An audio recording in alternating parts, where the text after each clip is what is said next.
मौलाना मुफ्ती सलमान पर कार्रवाई हुई है, 2 दिन के रिमांड पे भेजे गए हैं, 4 धाराओं में मुकदमा लिखा गया उनके ऊपर। देखिए, मौलाना सलमान ने गलत बोला, उन्होंने कुत्ता कहा, कुछ इंसान अपने आप को समझ लिए। मीडिया वाले चला रहे हैं, दिल को ठेस पहुंचाया है। अरे मौलाना सलमान इससे दिल को ठेस नहीं पहुंचा था क्या? इन्होंने नारा नहीं दिया था जब मुल्ले काटे जाएंगे तो राम राम चिल्लाएंगे? किसका नारा था ये बताओ? ने दिया था। आतंक के मंदिर के अंदर भड़वा कटवा मुल्ला न जाने आतंकी क्या क्या बोला जाता है, कार्रवाई नहीं होती है। एक मौलाना एक शेर पढ़ देता है, उसके ऊपर टोपी लगी होती है, उस टोपी को भी संविधान देख लेता है, कानून देख लेता है, जिसके आंखें पट्टी लगी होती है वो भी देख लेता है कि मुसलमान है। अगर उसके जबान गंदे हैं, आज तक मैंने नहीं देखा कि किसी भड़काऊ भाषण देने वाले के ऊपर एटीएस गई हुई कार्रवाई करने, पुलिस जाती है कार्रवाई करने। एटीएस का अधिकार किसने दे दिया भड़काऊ भाषण पे कार्रवाई करने के लिए? मुसलमान इस देश में टीआरपी बन गया है, जिसको टीआरपी चाहिए, चाहे स्टेडियम टीआरपी चाहिए, मुसलमानों को गाली दीजिए। राजनीति में अपना कद बढ़ाना है तो मुसलमानों को गाली दीजिए, धर्म में अपना कद बढ़ाना है तो मुसलमानों को गाली दीजिए। बिना मुसलमानों के इस देश में कोई काम नहीं होता। मौलाना मुफ्ती सलमान अजहरी को गिरफ्तार किया गया और उसके बाद बताया गया कि उन्होंने भड़काऊ भाषण दिया है। ये तो पहले भारतीय जनता पार्टी अपने पार्टी में सुधार करे। अबे न्यू हैदराबाद के एक टी राजा साहब हैं, टी राजा वो कितना अभद्र जो है टिप्पणी करते हैं और उस पर ट्वीट करते हैं, तो उनको शर्म आना चाहिए। पहले अपने पार्टी में सुधार करिए, तब दूसरे के ऊपर देखिए। उन्होंने ऐसा क्या कह दिया? अरे बहुत कुछ बोलते रहते हैं वो टी राजा साहब हैदराबाद के, तो उस पे भारतीय जनता पार्टी क्यों नहीं कार्रवाई करती? उनके पार्टी के हैं इसलिए नहीं करती क्या? मतलब मौलाना मुफ्ती सलमान अजहरी पर जो मतलब कार्रवाई हो रही गलत हो रही है क्या? भाई मैं ये कहता हूँ कि सबसे पहले जो तुम्हारे पार्टी वाले गलत कर रहे हैं उनके ऊपर कार्रवाई आप क्यों नहीं कर रहे हो? कि आपके पार्टी के हैं क्या हो, इसलिए नहीं कर रहे हो ना कि आपके पार्टी के हैं। आपको लगता है कि चुनाव से पहले यानी 2024 के चुनाव से पहले जो है हिंदू बनाम मुसलमान किया जा रहा है? लगता तो यही है। जब टी राजा जी अनाप शनाप बकते हैं तो उनके ऊपर भी केस लगना चाहिए। अगर जो मुफ्ती साहब के ऊपर लगा है तो जो भी नेता है, जैसे सदन में कोई बोला था तो इस तरह की भाषा, अभद्र भाषा किसी को नहीं बोलने का अधिकार है। और जब एक देश एक कानून है, एक विधान है, तो ये लोग कैसे बचे हुए हैं? जितने भी इस तरह के अभद्र टिप्पणी करते हैं या उस तरह की भाषा बोलते हैं, इनके ऊपर केस होना चाहिए, चाहे जिस जाति धर्म के हों।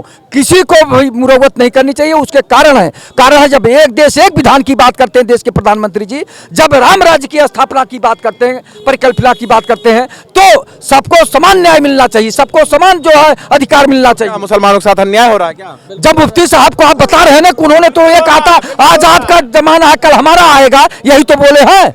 तो आज आपका समय है कल हमारा समय होगा, तो इसमें कौन सी बड़ी बात है? ये कौन सा गलत काम कर दिए, कौन सा अभद्र भाषा का प्रयोग है? मतलब मुसलमानों को टारगेट किया जा रहा है? बिल्कुल टारगेट किया जा रहा है, बिल्कुल टारगेट किया जा रहा है, बिल्कुल टारगेट किया जा रहा है और जबरदस्ती के लिए परेशान किया जा रहा है। लोकतंत्र की धज्जियां उड़ा जा रही है। कहीं पे ऐसा नहीं है कि आप संविधान की कसम लेने के बाद सिर्फ मंदिर मस्जिद का निर्माण की बात करें। आप देश की निर्माण की बात करिए, नौजवानों को रोजगार देने की बात करिए।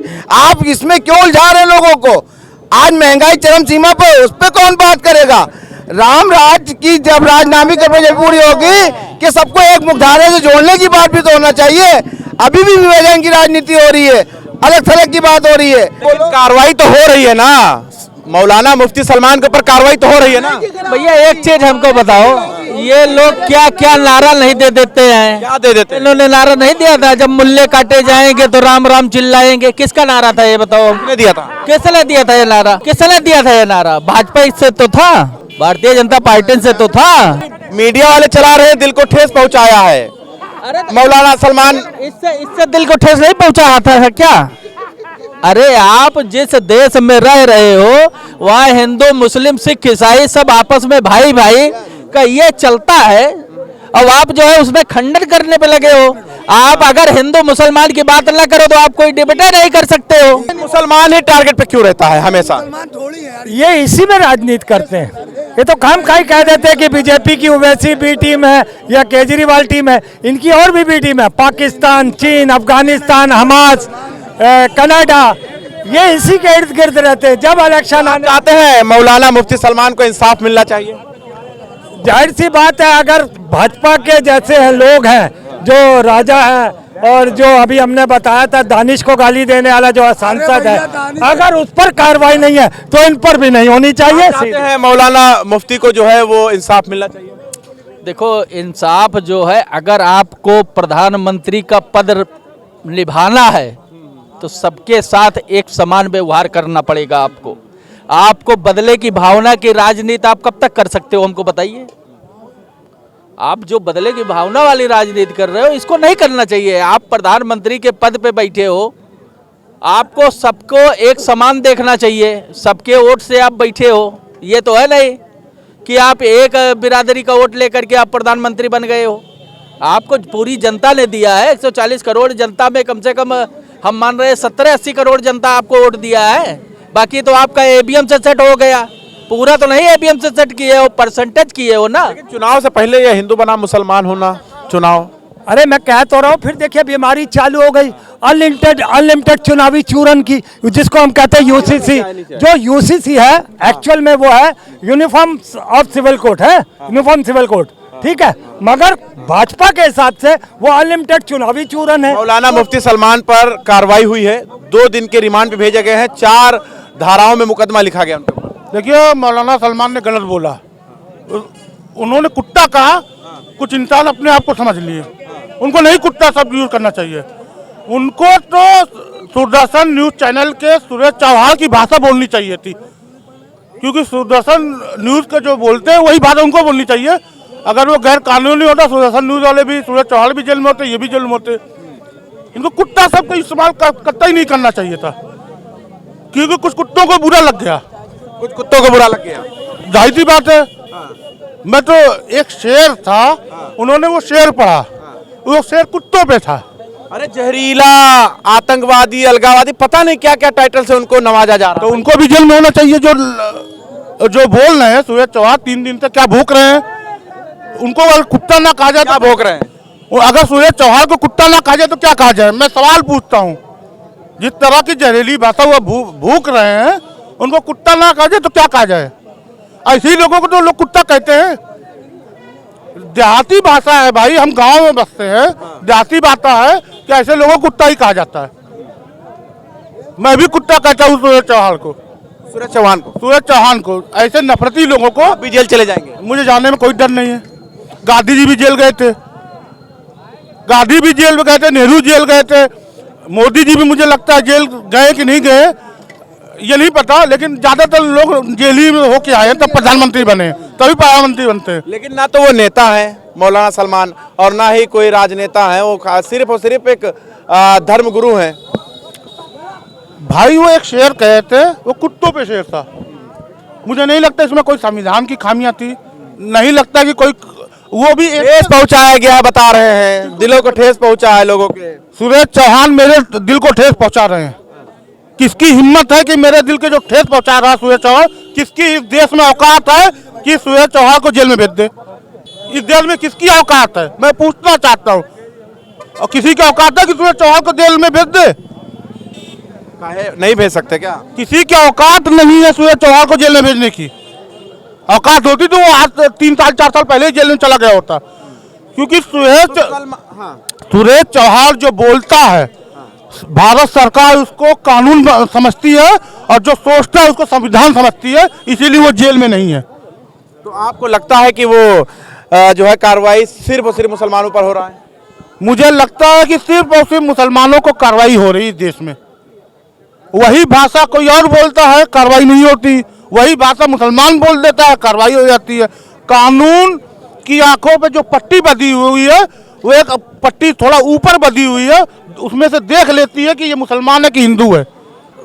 उस छोटे से छेद से कानून की आंख में जो पट्टी बंधी होती है, उसके अंदर छोटा सा छेद है, वो देख लेती है कि ये हिंदू बोल रहा है कि मुसलमान बोल रहा है, तभी तो कार्रवाई हो रही है। कुत्ता शब्द इस देश में स्टूडियो में बैठ के बोला जाता है, आतंकी कह के बोला जाता है पार्लियामेंट के अंदर, कटवा कहा कह के बोला जाता है पार्लियामेंट के अंदर, भड़वा कहा जाता है पार्लियामेंट के अंदर। जिसको मंदिर कहा जाता है, मंदिर के अंदर में बैठ के बोलने वाले पे कार्रवाई नहीं होती। जिसे लोकतंत्र का मंदिर कहा जाता है, उस मंदिर में उस लोकतंत्र का अपमान किया जाता है, फिर भी कार्रवाई नहीं होती, क्योंकि कानून के आंख में जो पट्टी है ना, पट्टी की छेद से देख लेता है कि मुसलमान बोल रहा है कि हिंदू बोल रहा है।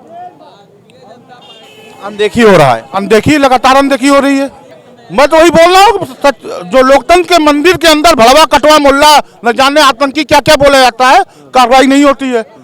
एक मौलाना एक शेर पढ़ देता है, उसके ऊपर टोपी लगी होती है, उस टोपी को भी संविधान देख लेता है, कानून देख लेता है। जिसके आंख में पट्टी लगी होती है वो भी देख लेता है कि मुसलमान है, वो भी एटीएस पकड़ के ले जाती है। सवाल मेरा ये बनता है कि अगर उसके शब्द गलत थे तो एटीएस को किसने अधिकार दिया हो? तो पुलिस कार्रवाई होनी चाहिए थी ना। देशद्रोही का कानून तो लगता नहीं कि एटीएस जाएगी उसको पकड़ने। अगर उसके जबान गंदे हैं, आज तक मैंने नहीं देखा कि किसी भड़काऊ भाषण देने वाले के ऊपर एटीएस गई हुई कार्रवाई करने, पुलिस जाती है कार्रवाई करने। एटीएस का अधिकार किसने दे दिया भड़काऊ भाषण पे कार्रवाई करने के लिए? कानून जिसको जिस तरह चाहती है लपेटती रहती है। नाजायज फंसाया जा रहा है। नाजायज फंसाई जा रहा है, नाजायज, सरासर नाजायज। इस देश का आम नागरिक की धारणा है कि मुफ्ती सलमान नाजायज फंसाए जा रहे हैं।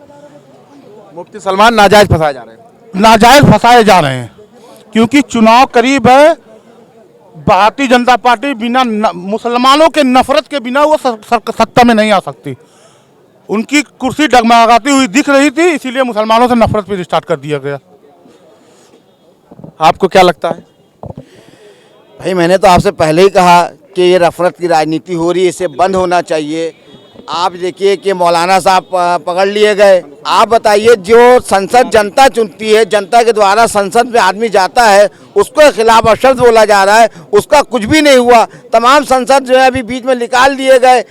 कोई भाजपा के कोई नहीं निकाले गए, संसद विपक्ष के लोग निकाले गए। ये राजनीति जो है, ये राजनीति बहुत गड़बड़ हो रही है। देश के लिए खतरा है, हमारे नौजवानों के लिए। कैसे एक साथ हिंदू मुसलमान चलेंगे?